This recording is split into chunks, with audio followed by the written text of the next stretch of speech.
And welcome to Catholics Coast to Coast, your chance to get a sample of what's happening in the great podcast world, available anytime, anywhere at our Podcast Central section when you go to EWTNradio.net. I'm your host, Ace McKay, ready to encourage you this week as we dive straight in with Pre Cana with the Pope. We're merging podcast not only with their team, but the team from Saints Alive. Alex and Melissa joined the conversation to talk about better ways that your marriage can improve through your faith.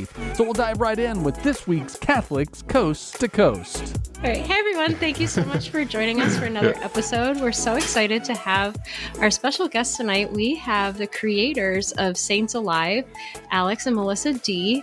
They are talented and creative, and I'm so excited to just hear their story. They are another podcasting married couple, so we just want to honestly, this is just selfless. We just wanted to have a conversation. We're just hanging out, and you guys get to listen. So guys, thank you so much for staying up late with us tonight. I know with little babies, this is, exhausting, but we appreciate because this is also the quietest time to try to get something done. Oh yeah. It's the only time? This is the only time. Yeah. Yeah. No, we're so happy. Yeah, this is so much fun. Thank you guys for inviting us. This is great. This is like, I don't know, I feel like we're on like a little double date somewhere, but it's right here on Riverside. So I guess I'm going to use that as like a popcorn question, but what was your first date? Can you tell us a little bit about your first date? Yeah. Oh, yeah. Yeah, Lisa, you're so much better than me. What do you consider a first date? The ball. Oh, wow. Yeah. Well, Alex and I, his family moved to my hometown like 15 years ago, and our moms tried to set us up for 10 years. They did like family cookouts and all this different stuff. And then finally... We were always dating other people. Yeah, we dated, or just like... I don't know. I just wrote you off as conceited because you're handsome. And Monica did the same with me. And then when we didn't know we were getting set up, it worked. So we went. I was invited to his sister's wedding, and I didn't really know her, but I love weddings. And I went, and we danced the night away. And then he flew back to LA, and I didn't hear from him for 3 months. That's bad. And then it's a scar on my record. Yeah, that was bad. But our first date, but then he really like swept me off my feet because our first date, he asked if I wanted to go to the ball with him, like black tie gown, like gala ball. And I was like, okay. So we went to the ball, and then that was it. And the ball was like, it was like a fundraiser. Yeah, it was a fundraiser. Yeah. It was like, in case they don't know. It was very fancy. But it was fun. Yeah. And, he knew he liked you in a dress. Yes. Yes. Yeah, I was surrounded by every single older married couple that I had once babysat for on my first date. I was like, oh my gosh, what is happening? Funny. It's a small Were town. they all like taking notes and like sending messages back to your parents? Like, it finally happened. Yes, they were. Yeah. Yes. Yeah, it's a very Alex small D town. and Melissa Buckley. It's finally happened. Yeah. That's great.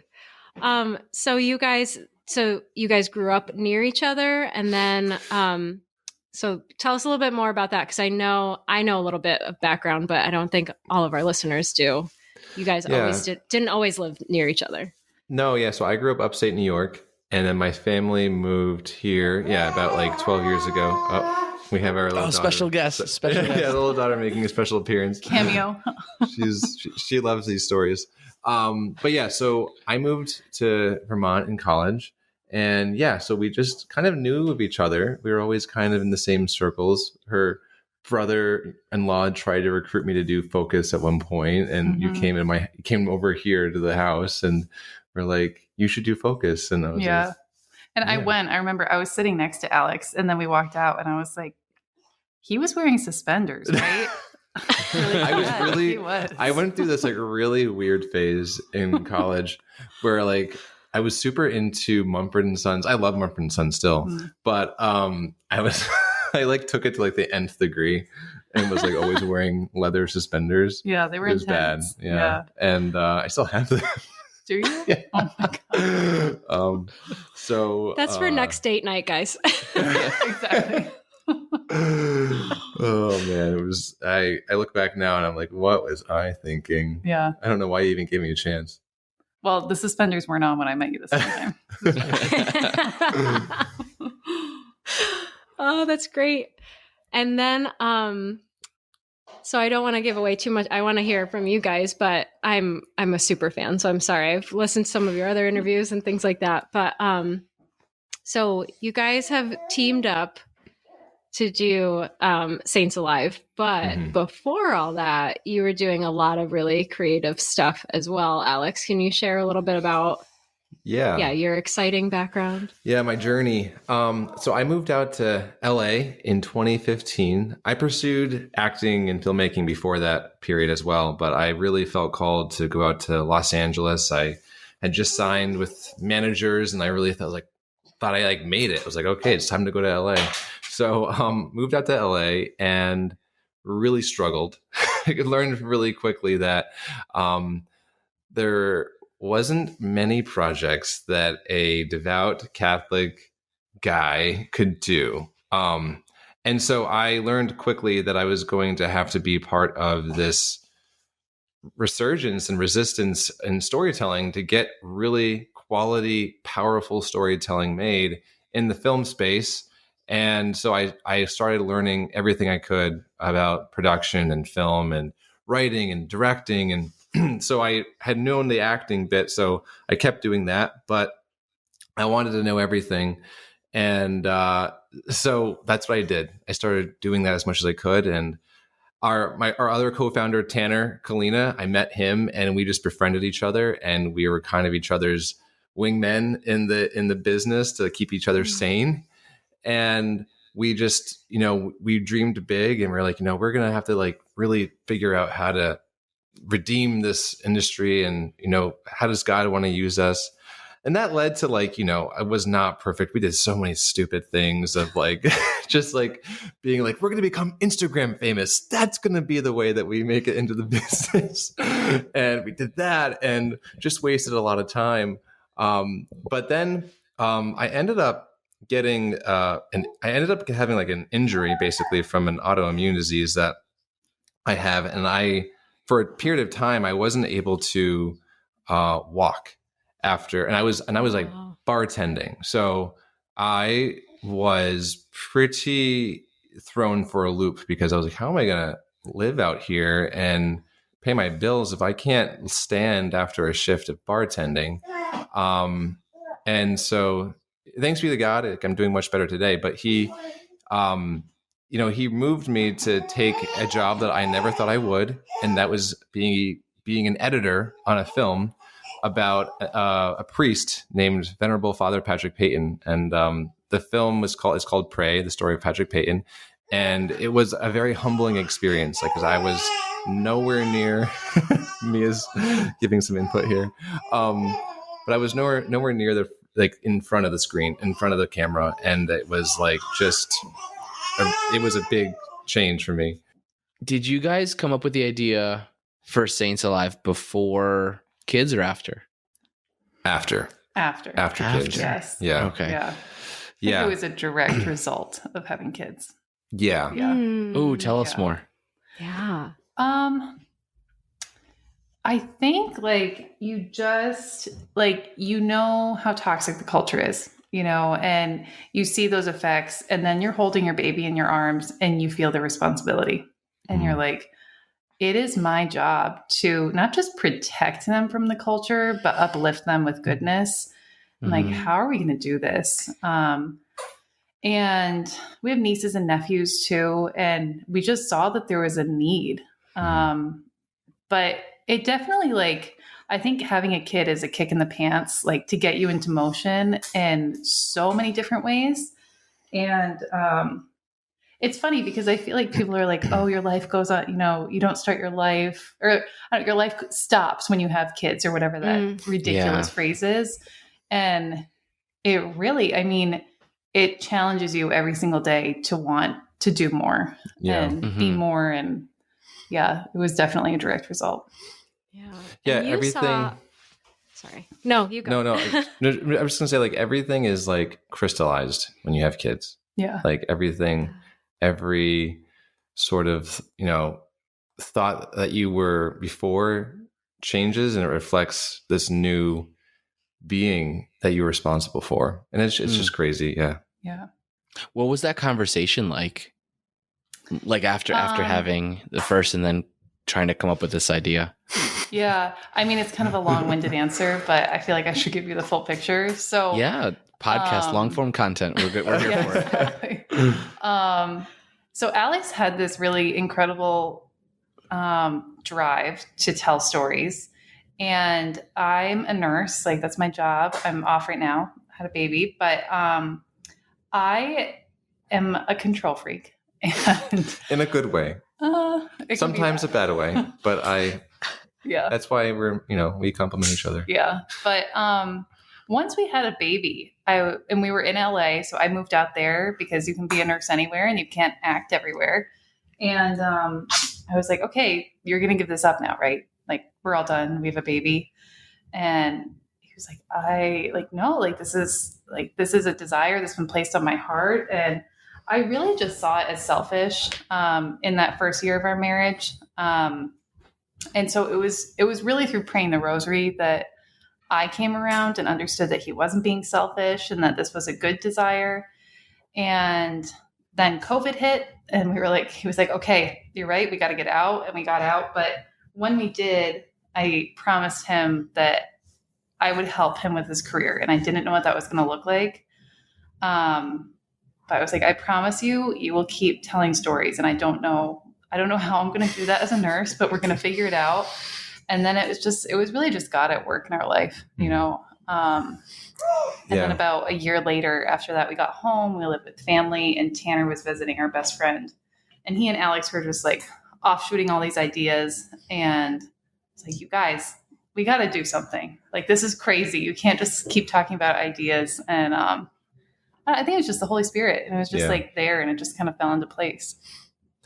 Yeah. And there is always this desire to tell stories of the saints in my heart. And I had to give credit where credit is due. I always do this, but the idea of telling saint stories in radio drama form came from my mom. She was always on me as an actor and filmmaker to Alex, you could make a movie about this saint and that saint. I was like, yeah, I would love to, Mom, but they are so expensive to make because they're mostly I want to do Saint Joan of Arc and I want to have a battle scene. I don't want to have people dressed up in, bath sheets and, having them with tinfoil swords. So the budget has always been the thing that's an issue. And then, podcasting became, kind of started exploding, and it's been growing.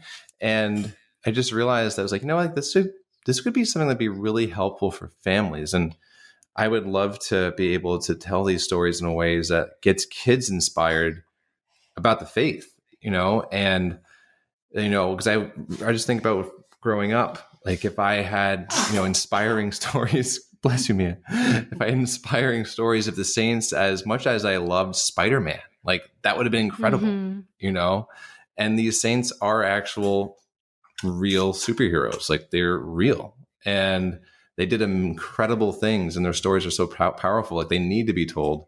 So that's what, that's how that idea got born. And we just went from there. Long-winded answer. Yeah. Said. No, that was great.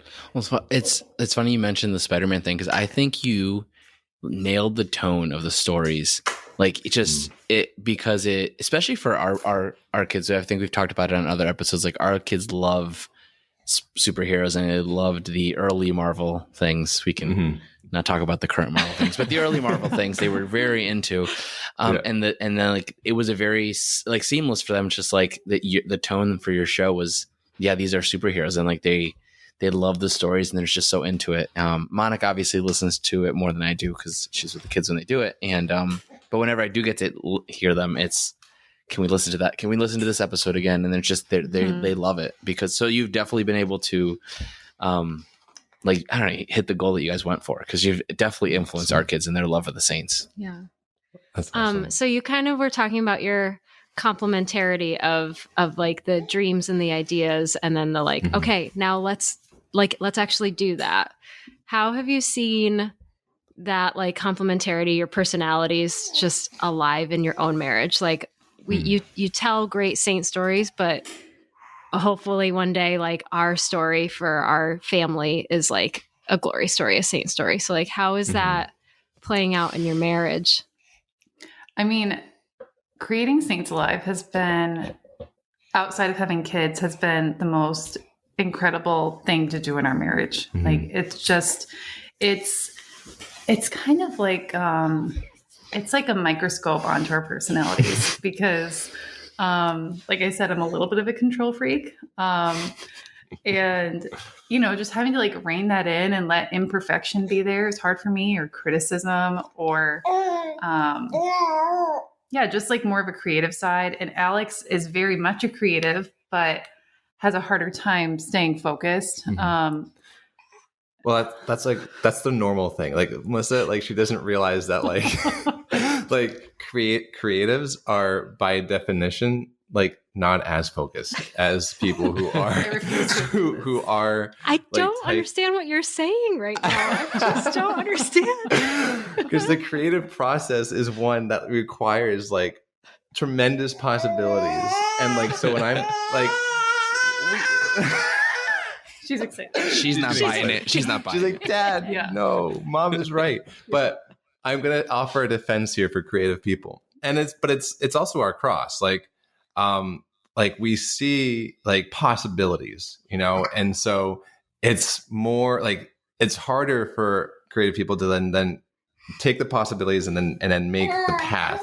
But that's where like we operate really well together, because I'm like, well, what about this, and this? And then you're like, okay, well, what's the most practical thing? I was like, okay, let's just do that. And so I think like that's been one of the main things that we've realized is just like our different strengths and how to use them for each other and not be like, oh, she's just trying to cut me down because I want to do 10 different things right now instead of just one simple one. Yeah, I think that those things are kind of like really great and practical in like the day-to-day. But I think the reality of like why this has been so fruitful for our marriage, this is my daughter making everything, She really is usually pretty quiet. Yeah, she's a lot to say to me. She's got a lot to say. This is her first guest appearance, and she's going to make sure that everyone knows about it. So her brother today was on local access television, helping train dogs for the blind. And now she's on Pre Cana with the Pope. Exactly. Making the rounds. But what I was going to say is that like, so that's kind of like the practical day to day. But I think the reality is that we took a leap together in our marriage. And like, every time you're open to life or you have a baby or you make a move or you change a job, you're making a leap. But this was the biggest leap. This was a huge unknown. We had no idea what was going to happen. The first episode took 6 months to make, just one. And then we were like, oh my gosh, what have we gotten ourselves into? And it's been a continual leap. It's like, we've had a lot of success, praise God. And I think a lot of people might be like, oh, like, they took the leap and people like it. But it's kind of that continual, like, where are you leading us, Lord? And it's not been easy, like it's been a lot of hard work and late nights and wondering like, what are we doing? Where are we going with this? And, God has just rewarded us so abundantly. And I think just like sustained us because of that leap of faith, but taking it together has really been incredible. Yeah. Yeah. It's easy to look at what you do. And like, it's probably easy for people to look at like Saints Alive and be like, oh my gosh, like it looks like so smooth, and it must have been like really simple to put everything together, and like they must have just had like a lot of things. It's not that, like we've had to learn a lot about each other. The wrong way. Yeah. But we've learned a lot about who we are. Yeah. In our marriage. Yeah. I hope this isn't too intimate of a question, but like in those times of like self-doubt, or this is, I'm hitting a wall, or this is an obstacle, or even just like the next, like, okay, God is calling us to something. What are those like intimate moments like, okay, the mics are off, not like you're not being watched, but like just the two of you, like, how do you guys process that? Like, what is that like for you as a couple to kind of go through that? Because we just cry when those moments hit. Like, it's just like, I don't know what's happening. There's been many tears. Yeah. There's I been a mean, lot of tears. I think that it also, we've learned to communicate better. Like I know we always say like, we didn't know how to fight when we first got married, you know, and I think we didn't know how to fight, but we also didn't know how to talk, you know? And so just times being like, I'm overwhelmed. I need to sleep. I don't know what to do. And then, you know, one of us is always kind of like reining in the other. Like that's a married thing where like when one is struggling, the other rises to the occasion. Sort of like, okay, we're taking it a day at a time. This is all we can get through. How can we delegate? How can we cut back? How can we, you know, and yeah, my perfectionism has been like slaughtered because you just can't, it's never going to be perfect. You know, and if we wanted an episode to be perfect, it would take us 3 years to make, and that would be it, you know? Well, we would never make an episode. Or we would never make it. Yeah. I think the main thing I come back to is just like when we really are struggling, like the only thing that gets me through is like prayer, you know? We say a rosary every night. Sometimes I do it for you because you're. I was pregnant. I kind of wimped out in the rosary a little bit. Well, yeah, but I took that on. So you deserve not to worry. You deserve to go to sleep now. Pray, but like prayer is a huge thing. I don't know though, because like I wish I had a simple answer, but I really don't. I think like the only thing that I come back to continually is just like realizing that we can't know everything, and like, you know, there's going to be some unknowns within doing anything that you take a leap for, and to take that in a moment and just trust, you know. And I think to also realize that like if we're going through a stressful time with it, you know, I always try to remember that like Melissa and I are on the same team. Like it's not like, even if we have a different idea about something or we're like confused about something, if it's like a legal thing or if it's a creative thing or anything like that, we're on the same team. And that like, even though like we may be butting heads about something or confused about something, that like we just need to remember that and come closer in the end. Like I don't think we've ever like left a fight being ever further apart. Like we've always come closer. Yeah. So I don't know. I also just want to say like those moments happen, like they happen, and you don't know when they're going to come, and they hit you, and you just have to kind of figure out how to surf the wave, not let yourself get taken down by it. Yeah. You know, but it's still scary, you know, and popping up on the wave is not easy. Yeah. That's an LA reference. Yeah. Yes. Goes over my head. Yeah. Surfing. No, if Tanner was here, he'd be like, yeah. But I love, as a fellow recovering perfectionist, I love your point about like just learning how to fight and learning how to communicate, and like that that we can disagree, but we can still like be kind, right? The way that we face this, we have to just try to do a better job of explaining ourselves or articulating like, I'm overwhelmed, like identifying how we feel and being kinder. But I also really appreciate your point, Alex, about being on the same team, that like, even though our ideas may be in opposition, our overall goal, like our end goal here is the same. And it's like, how do we get from those two places to the goal? I'm thinking. You have wheels turning. There's something. I always look over there when I'm thinking. Well, because I don't want to look at you, because then I'm not thinking. Okay. There's a thought bubble up there somewhere. No, so because we both touched upon this about the idea of taking a leap and trusting, and my thought first was there's so many young people. And like, granted, if older people are listening, they're like, "What are you guys are young people." Well, younger than us, who are either dating or, you know, young adults who are, you know, not even sure how to date anymore because there's a lot of fear, at least from what I know, that marriages won't work out. Marriage is so difficult. We can't do this. And like I don't know. You kind of touched upon it a little bit, so I wanted to know if you could touch upon it a little bit more about the idea, like how you compare the leap you took in starting Saints Alive with the leaps you've taken within marriage of just getting married, having children. You know, where do you end up living? Like, there's so many leaps that I think that happen that so many of us are scared to take. So is there anything you could teach us about just jumping in? Because starting a podcast like yours is not something you can just do. Yeah. I mean, something that we heard we did not have great Pre Cana. We did not have Pre Cana with the Pope. And I wish your podcast had been out when we were in Pre Cana. But I think the one really great thing that we heard is that there are 2 types of marriages: hard and impossible.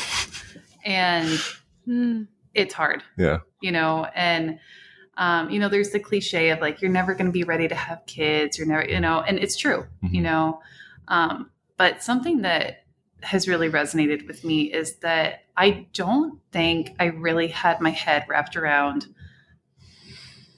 the reality that sainthood is the goal, and so I just wanted comfort. I just wanted like the picket fence and the 9-to-5 and, just like nothing crazy, but I just wanted kids and a husband and a family. And that's such a good thing. But at the same time, I did not want discomfort.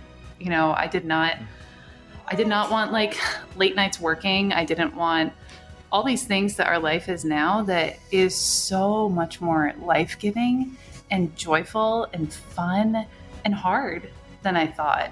Great conversation about marriage this week with Pre Cana with the Pope. That's just a sample of what you get. If you want to hear the full conversation or check out previous or future episodes, it's always available to you anytime, anywhere at Podcast Central when you go to EWTNradio.net. Now we're going to take a quick break, but when we come back, grab a pint because Pints with Aquinas is bringing in pro-life warrior and author Dr. Lila Rose about abortion and how this generation deals with red pill dating, and then what is true, authentic masculinity. We're going to get all those answers and more as we return with Catholics Coast to Coast.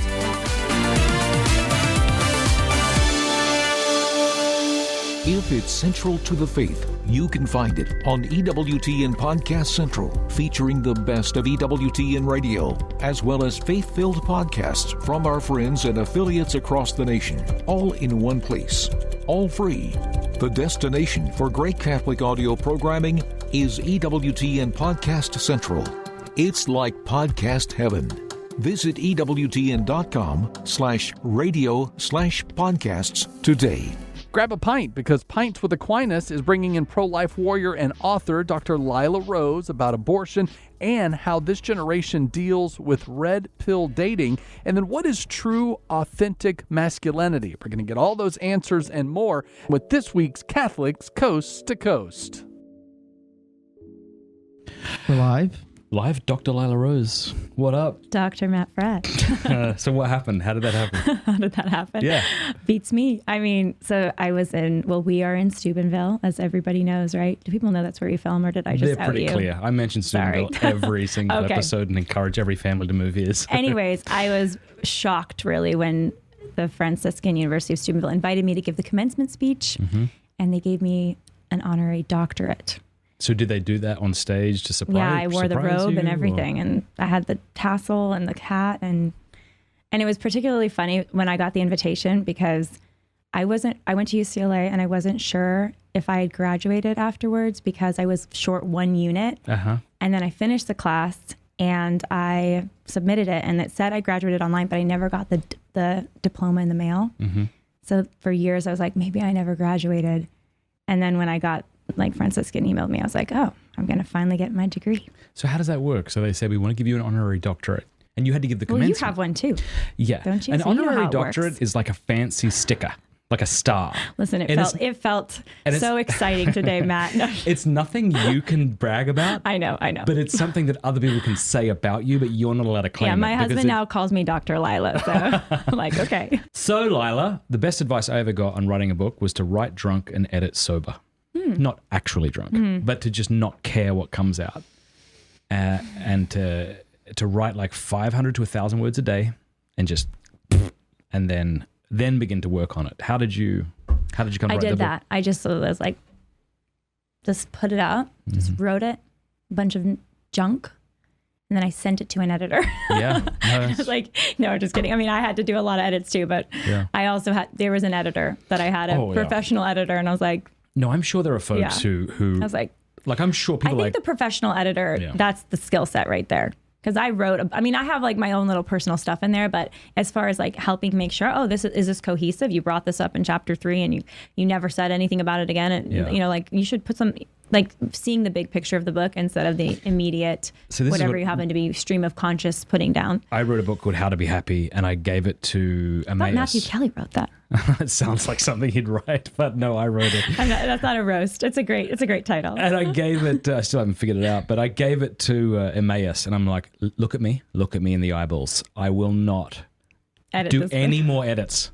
You can take it, make it better, or just give it back to me. It's I painful. had nothing left in Honestly, writing my book was more painful than giving birth to my son, my first son, which was a 24-hour unmedicated natural delivery. Bless you, sister. And writing my book was harder. I often say that receiving my book for the first time was better than receiving my firstborn. Well, that's a little... I don't mean that, but there's something analogous to it. Like, oh my gosh, look at it, it's so beautiful, and that's a lovely front cover. It helps that you're a pretty woman. I don't think they would want my head on my porn book. Well, we had it. It was during COVID, so that was weird. Although it would too. turn folks off. They could just look at the front cover whenever tempted. Keep going. What were you saying? I was just gonna say it was during COVID, so we had like the whole photo shoot thing during COVID was super weird. Yeah. But anyways, you don't even have a mask on. I know. I almost wore one, but it's like. Praise God. Well, what do you want to talk about? Because I could ask you a bunch of stuff about abortion, but... Well, one thing I was talking about recently on my podcast with Ruslan. Hey, Ruslan? Is that his name? Yeah. I like that great fella. Guy. I He's like him a lot. Incredibly talented. Very sharp. You watch his YouTube channel and you're like, I'm just going to quit because I will never hit his level. It just should encourage you to greatness. Come it on, should, man. but I'm old and it doesn't anymore. Now I just want to go home. Just have him come in on your podcast and just have him talk to you. I might. Well, anyways, we were talking about red pills.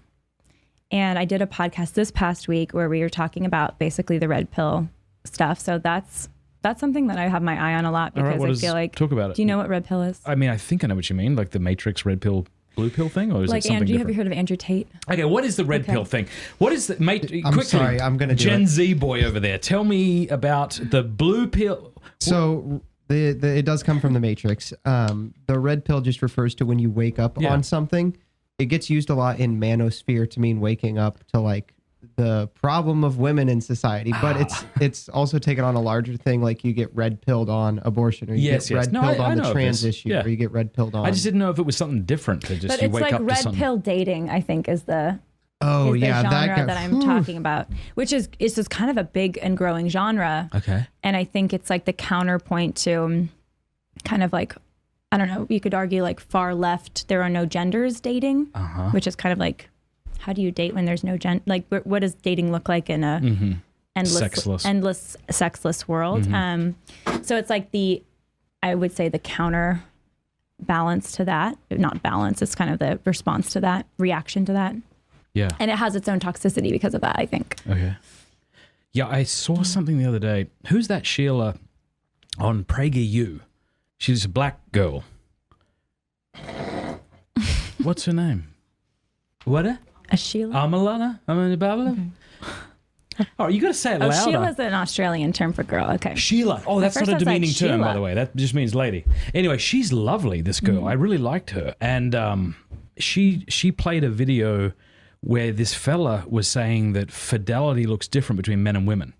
That for a woman, she ought to be faithful to her man, but the man can like sleep with as many women he wants because he shows. And I thought, what? So I just debated a gentleman about that last week.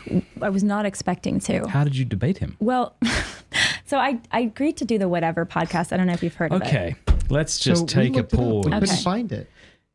Because I'm pretty sure the Whatever podcast is despicable. Because here's what it seems to me to do, and I know the fella's probably going to watch. So I'm going to call it despicable anyway.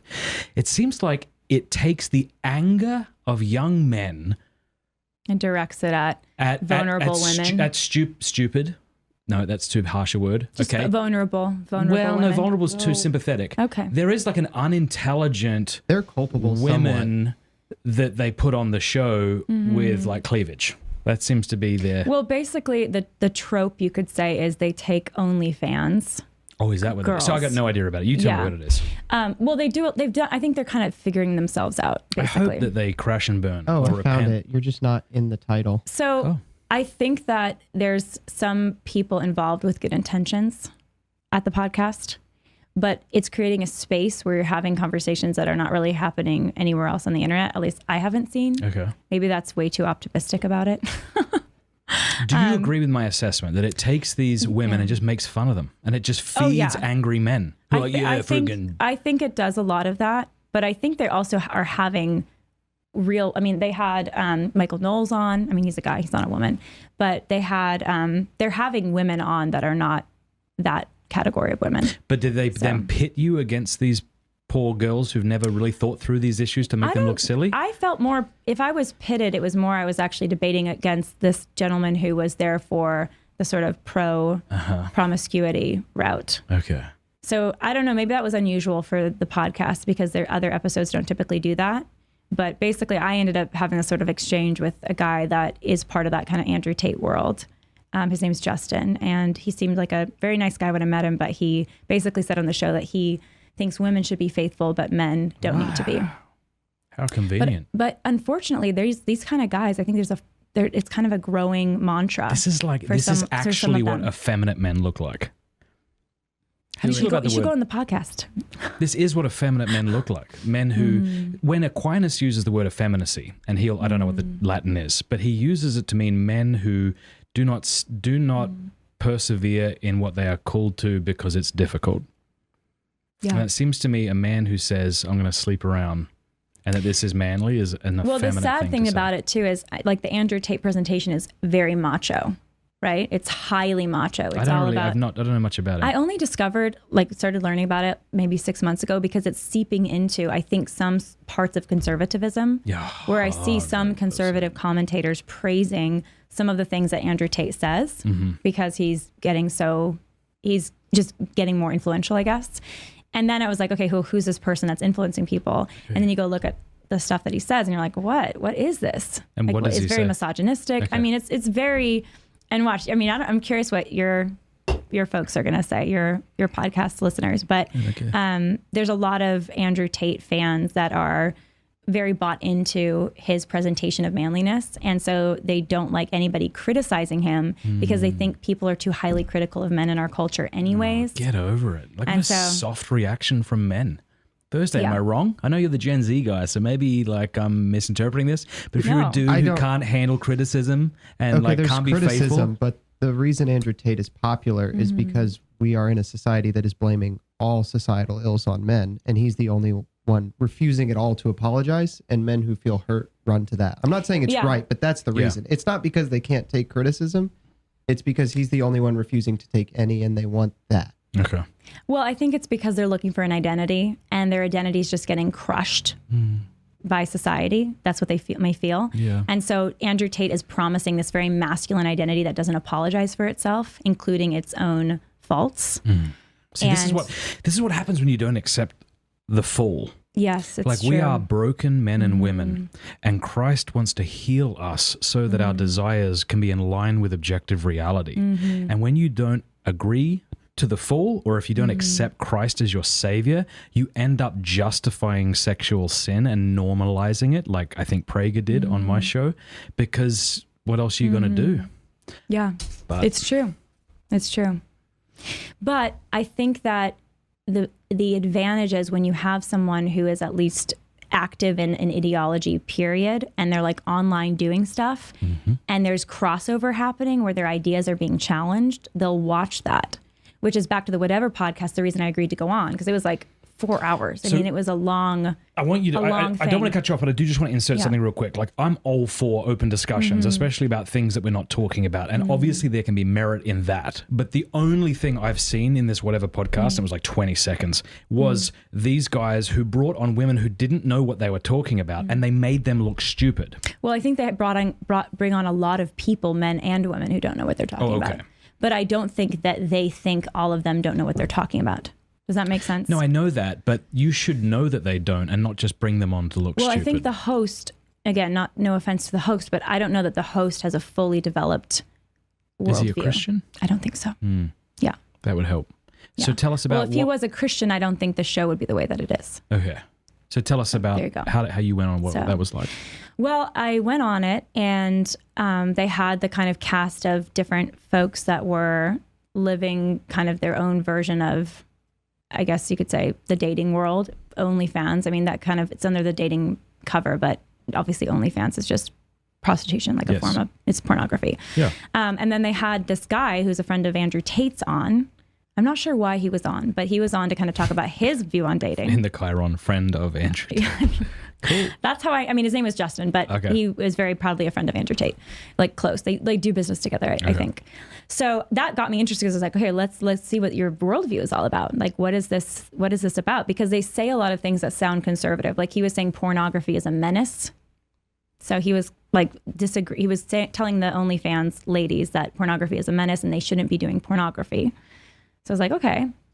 And then he's saying at the same time that he would go on and have multiple, he thinks it's okay to have multiple women as a man, but women just need one man. So it's actually, I think the root of it is Islam, because I think Andrew Tate converted to Islam and they permit polygamy. So that's where it comes from, where they kind of put a veneer of even religiosity on it. I'm not saying he did that, but I think that's what Tate does. It's almost a veneer of religiosity on what is effectively promiscuity. Yeah, it justifies your weakness. Yeah. And it makes it look virtuous. Yeah. We need Wojtyła. Yeah, he's the solution.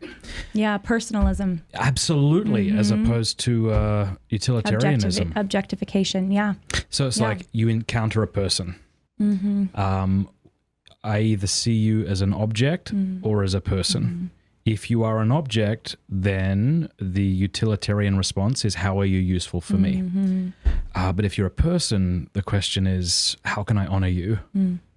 One ends in egoism, one in altruism. And that also is because that exists in a Christian marriage.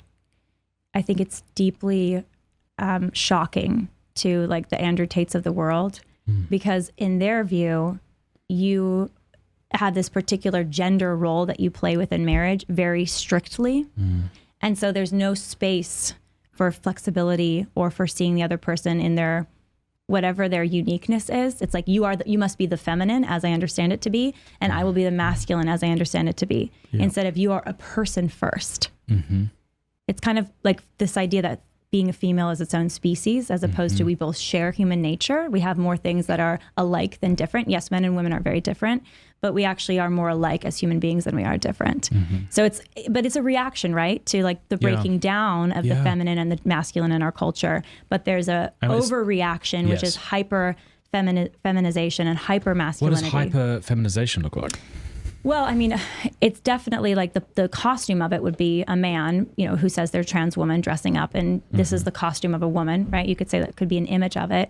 But I think this might be a bit controversial, but I think even in sort of parts of the Catholic world, there's a temptation to hyper-feminize, which would be to say, if you're a woman, then you belong within a stereotype where you belong, it's like in the kitchen, you should not work outside of the home. You should, typically homeschooling is best. You should be the one who cooks. You should be the one who cleans. Your husband is the one who brings in money and sort of is this protector figure, and you do the entire household. So it's a rigidity about gender roles in general. I think these are conversations that have to be had, and they're worth having. My fear is that we're not gentle in having them. People come out swinging instead of realizing that we're all part of a broken culture that no longer knows what men and women are. Yeah, it's true. And I'm open to being led, but don't come out and call people names because they haven't figured it out as well as you think you have. And also that, there are a lot of ways to be a woman. And I know that sounds like, well, the whole trans thing, it's like, well, what are you saying? Womanhood is, womanhood, obviously it's your biology, but how you live out your femininity is going to look different for different women. There will be some through themes of how it looks. There'll be a lot of nurture. There'll be tenderness, but there's different kinds of women. Look at the saints. Look how different they are. Mother Teresa versus Joan of Arc. They couldn't be more different in terms of Teresa of Lisieux. Yeah. I mean, versus like Saint Teresa of Avila, right? They have the same sanctity, the same holiness. They all had virtues, courage and love. But the way that they looked, the way they dressed, the way they interacted in society, it looked very different. I mean, Saint Joan of Arc, I mean, I think that's she's my confirmation saint. Beautiful. My wife's too. She loves her. Yeah, all the Catholic girls are like, Saint Joan of Arc, be bold, work and God will work, act and God will act. That was actually in my speech this morning. Beautiful. But I mean, look what she did. I mean, I think it's actually for us listening as women and men, you know, we talk about what is the ideal woman, what is the ideal man, and I think they look very different. They all have virtue though. And for Saint Joan, you know, she literally wore armor. She led men in battle. She stood up to the powers that be in an incredible way. In a way, she even stood up to the church. I mean, the church obviously betrayed her. Those in power in the church at the time betrayed her. She was martyred ultimately, but what she did was very activistic. It was very military. It was not your typical icon of femininity. But she was 100% a woman and a woman to be emulated. And so I think we have to reject the nonsense of our culture today when it comes to men and women are identical. Yeah, men and women are identical, or your biology doesn't determine your sex. Like, you don't know, your biology is your sex. But perhaps the culture's excess in this direction, right? So the whole transgender, the gender, gender ideology is a reaction to too rigid of gender roles of what a man or a woman are supposed to look like. Yeah. It's like we're putting the cart before the horse, eh? Like holiness brings about the full flourishing of our personalities, you might say. But it can be dangerous when you have an idea of what a holy woman looks like and you try to emulate that when that's not really your personality. Yeah, that's true. That's actually a very good point, Matt. Speaking to a lovely woman who was part of a missionary team, and she's just her name's Renee Bennett, Renee Doyle now, shout out to her. Beautiful woman, powerful in the most beautiful feminine way, just funny and loud and good. And she said to me that she would encounter these other women who are very kind of quiet and like pious in the way we think of piety, and that she thought I gotta be that, and she said it like killed her. Like she tried it for several months, and well, that's what I love being Catholic, because there's space in Catholicism for everyone, for every personality, for different kinds of callings, for different states of life. There's a place for everyone. And by everyone, I don't mean sin, people actively living in sin unrepentantly, right? Obviously, we have to repent and try again every day, but that's the beauty of it is an incredibly diverse faith. I mean, Catholic means universal, and you go anywhere in the world and you'll hear the Mass in all different languages. It's the same Mass. So we serve the same God, but we do it in all different ways. My wife and I were talking about the husbands love, wives submit. And that's a topic. And what we've decided... I have a lot of opinions on that. Oh, and I'm happy to hear them. But what we kind of come to is, if I'm focused, if I'm not so much focused on you got to submit, I'm focused on how do I love you? How do I pour my life out for you? And if she's focused on how do I submit to your authority, and she's not so much, that's when it works. It's like I want to give of myself to you. Like... But no woman should want to submit to a tyrant or someone who uses a Bible verse to unleash his sexual perversion upon his wife or to walk over her. And my fear is that we might be seeing some of that stuff coming out. I think we do. I think we are seeing that. And I hear horror stories that are real stories of those verses being weaponized. And I have a lot of opinions because I see sort of in the different mindsets and worldviews that are bubbling up around us in our culture, what people are doing with that Bible verse, right? Both for good and for bad. And when I say for good, I mean, yes, there is an order in marriage, which is that the man is the head of the household, and that's beautiful, and God's created it that way. And, if there's an intruder downstairs and you hear noise, and a man tells his wife to go check on it, then that's not okay. We all know that. We should all know that. The man is the first to get up and go take the blow if there's a blow, or figure out what's going on. And when you're having a baby, the woman's having the baby, and the woman's nurturing that baby more than the man. Now, we nurture in different ways, but in a unique way. And so there is a reality to those roles in marriage, those ways we live out our femininity or masculinity in marriage. But I think we can take it a step too far. And we use it. It's been weaponized to cover up for some really dark things where men who have, I mean, I run across this, but men who have actual, porn addictions, or they have their own wounds. And so they're basically in their getting married and then using their wives as an outlet for an outlet. And they're kind of using that verse of, well, I'm the man and you're to submit to me. And it's disgusting.